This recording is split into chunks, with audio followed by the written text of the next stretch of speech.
Bismillahirrahmanirrahim. Assalamu alaikum dear students. This is me Muhammad Waleed Anjam and I hope all of you will be fine. Student, today we are going to discuss our next topic, which is basically the discussion of behavior या explanation of the phenomena of photoelectric effect on the basis of quantum theory.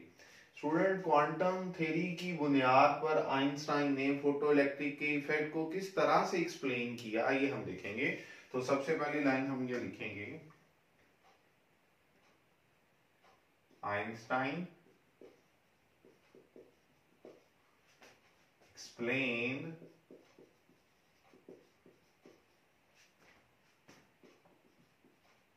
The photoelectric effect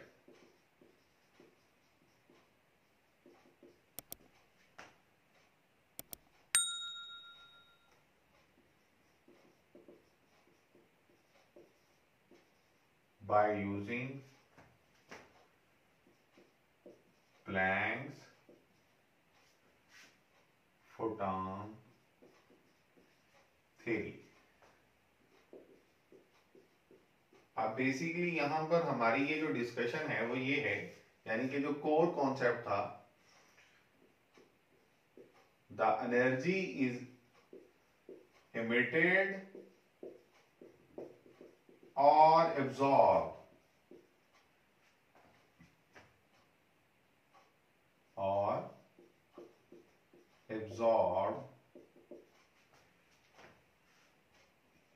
in quanta known as photon। ठीक है जी। और हम यहां पर एक point और लिखेंगे कि Einstein used the idea of quantization of energy।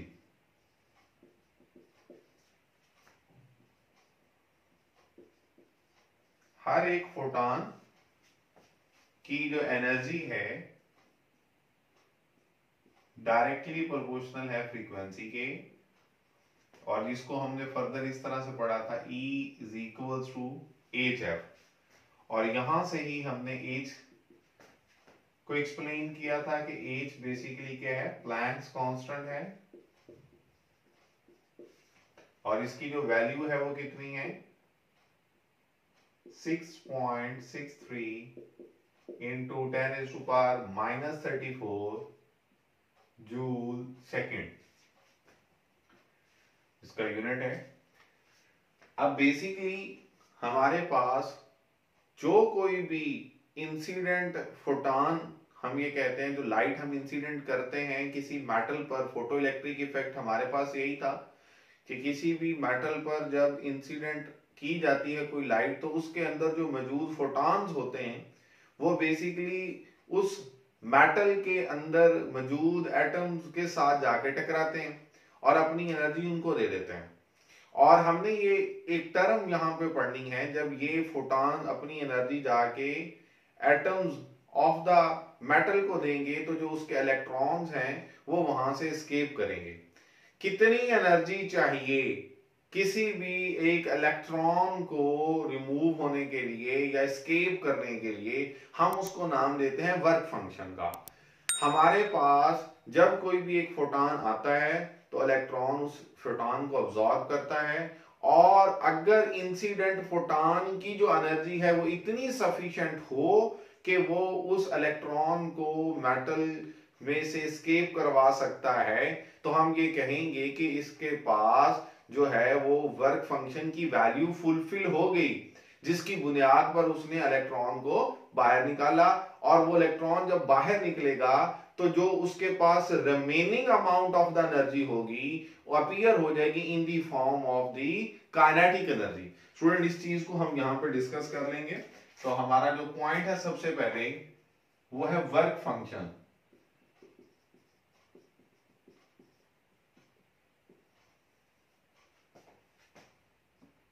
the minimum amount of energy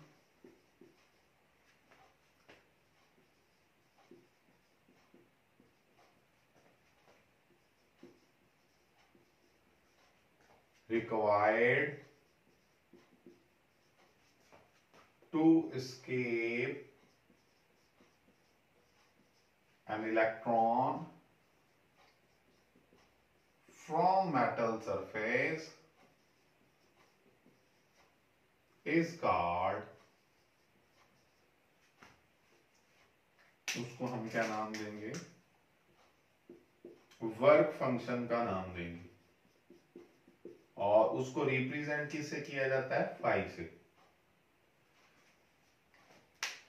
अब स्टूडेंट हमारे पास इसी रिजल्ट को हम इस तरह से एक्सप्लेन करेंगे,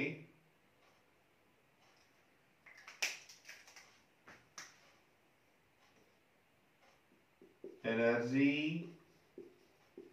of incident photon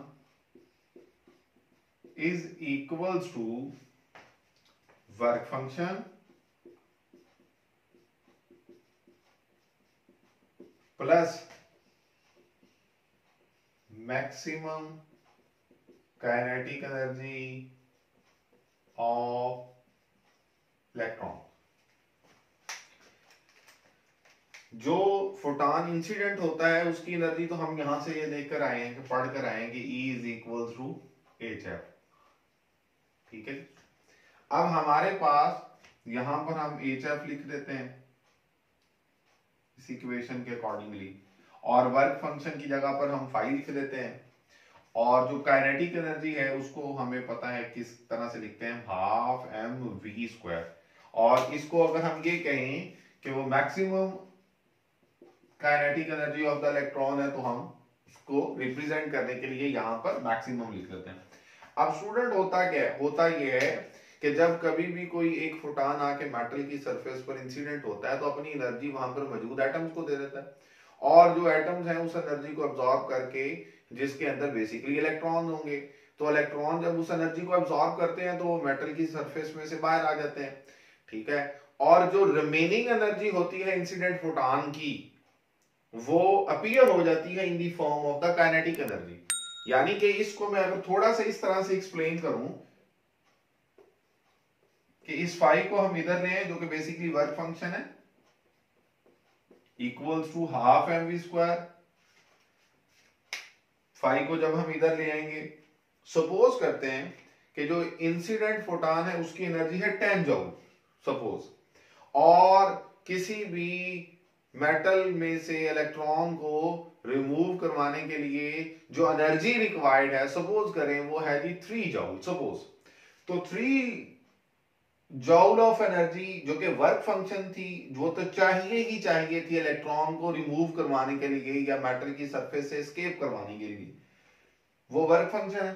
10 में से 3 अगर माइनस कर दिया जाए तो बाकी की जूल को एनर्जी बचेगी 7 जूल की एनर्जी। वो जो 7 जूल की एनर्जी है स्टूडेंट, वो हमारे पास अपीयर हो जाएगी in the form of the kinetic energy of the emitted electron. वो इमिटेड इलेक्ट्रॉन की काइनेटिक एनर्जी की फॉर्म में अपीयर हो जाएगी। अब यहां पर एक बहुत ही इंपॉर्टेंट पॉइंट है कि एक फोटॉन को जो एक ही इलेक्ट्रॉन एब्जॉर्ब करेगा, और जब उसको एब्जॉर्ब कर लेगा, अगर तो उस फोटॉन की एनर्जी वर्क फंक्शन के बराबर है या उससे ज्यादा है तो वो इलेक्ट्रॉन बाहर आएगा, और अगर उससे कम हुई तो वो कभी भी बाहर नहीं आएगा।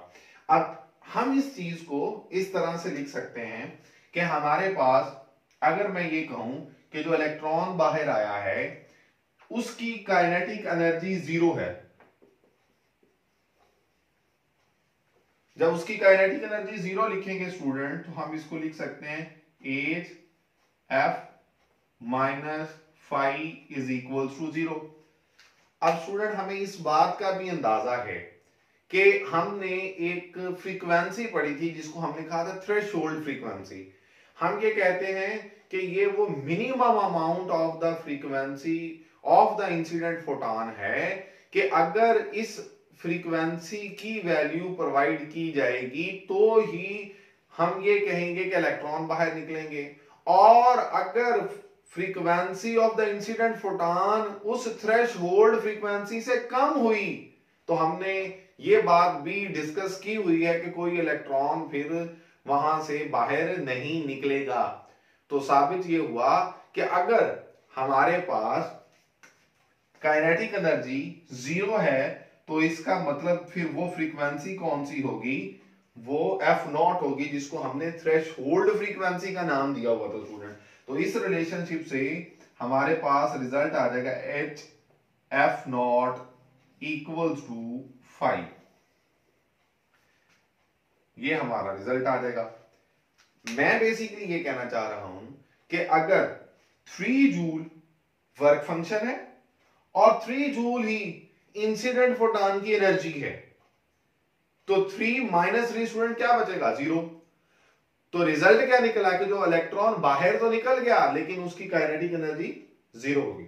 अब इस फ्रीक्वेंसी को जिस पर बाहर निकलने वाले इलेक्ट्रॉन की काइनेटिक एनर्जी 0 होती है उसे हम थ्रेशोल्ड फ्रीक्वेंसी का नाम दे सकते हैं। तो यहां से ये कॉन्सेप्ट हमें क्लियर हो जाता है। अगर हम उसी ग्राफ पर आ जाए तो मैं आपको रिकॉल करवा देता हूं। उस ग्राफ में हमने कुछ इस तरह से पढ़ा था कि अगर मैं ये कहूं कि ये फ्रीक्वेंसी है, ठीक है जी, और यहां पर काइनेटिक एनर्जी मैक्सिमम है, इसकी वैल्यूज हैं, तो हमने ये बात पढ़ी थी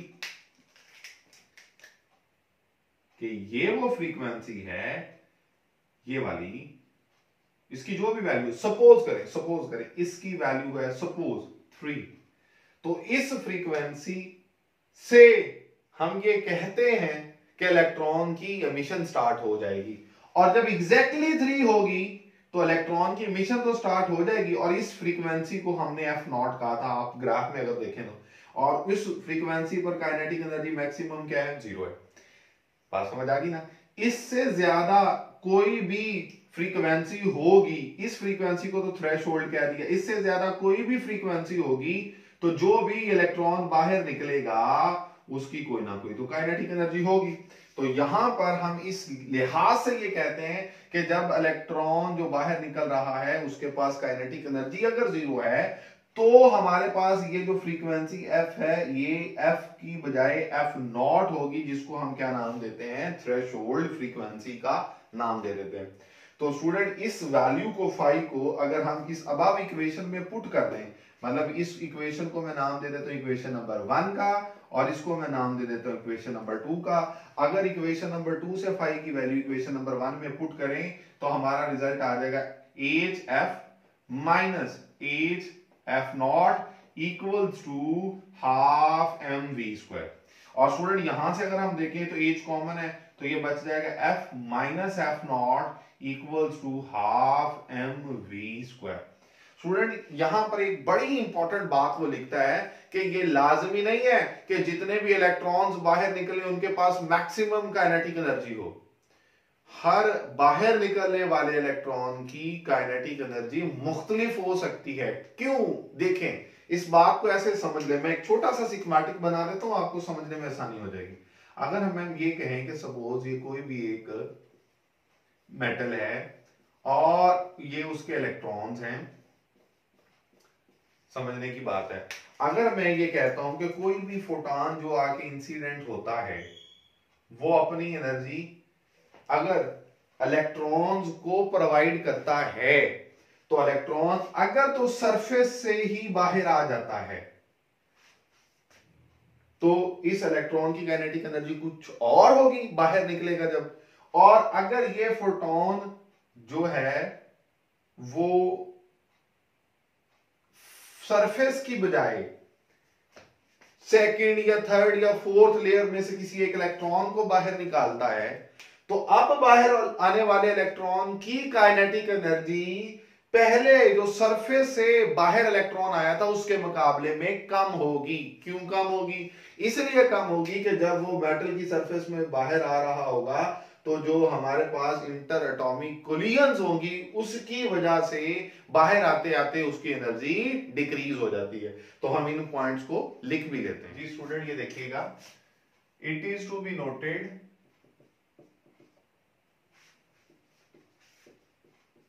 that all mated electrons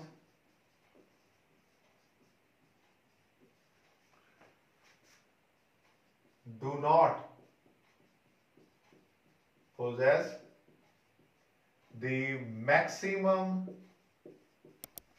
kinetic energy because, ये बड़ा इंपॉर्टेंट पॉइंट है, because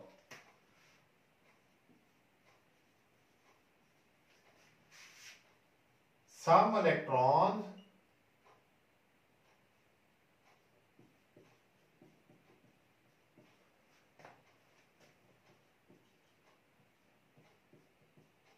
come straight out of metal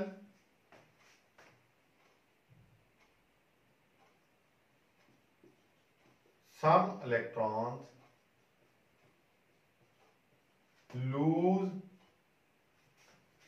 their energy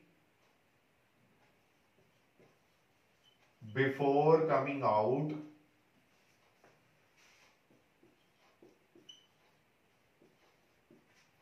due to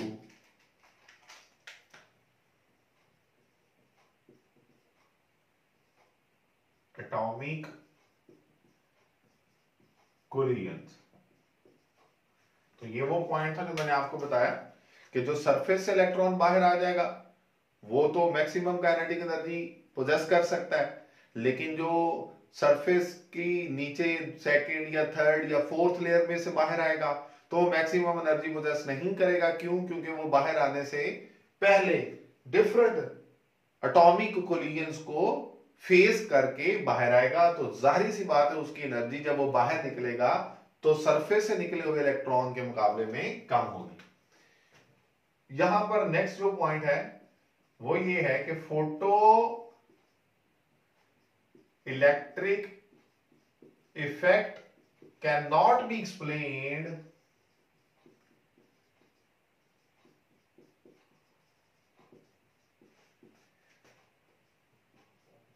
if we consider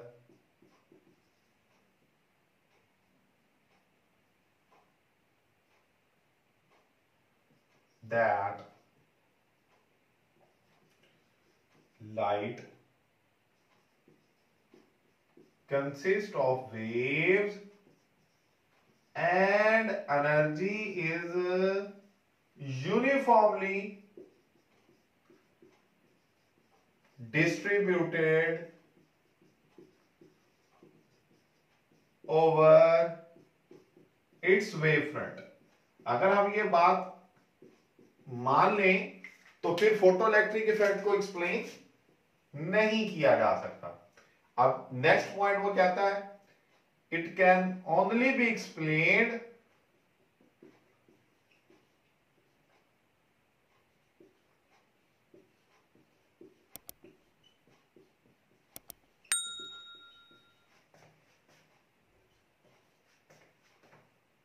by considering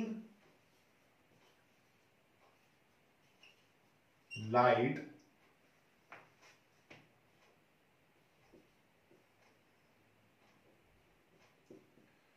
consists of corpuscles, जिसको हम क्या नाम देते हैं, known as photons। और यहां से ये कंक्लूजन भी निकलता है कि हमारे पास लाइट पोजेस पार्टिकल नेचर,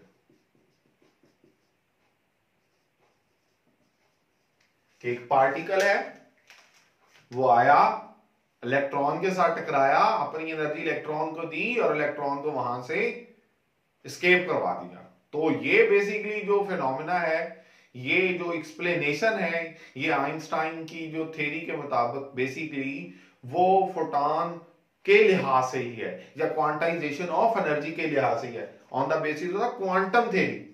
तो इसी बुनियाद पर, इसी एक्सप्लेनेशन की वजह से ये जो एल्बर्ट आइंस्टाइन था इसे 1921 में नोबेल प्राइज से भी नवाजा गया। तो स्टूडेंट ये ऑब्जेक्टिव के लिए एक इंपॉर्टेंट पॉइंट हो सकता है, आप इसे भी अंडरलाइन कर लीजिएगा। तो मेरे ख्याल में मैं ये उम्मीद कर सकता हूँ कि ये तमाम पॉइंट्स बहुत अच्छी तरह से मैंने एक्सप्लेन कर दिए हैं और आप लोगों को समझ भी आ चुके होंगे। Please don't forget to like and subscribe my channel and take good care of yourself. अल्लाह हाफिज।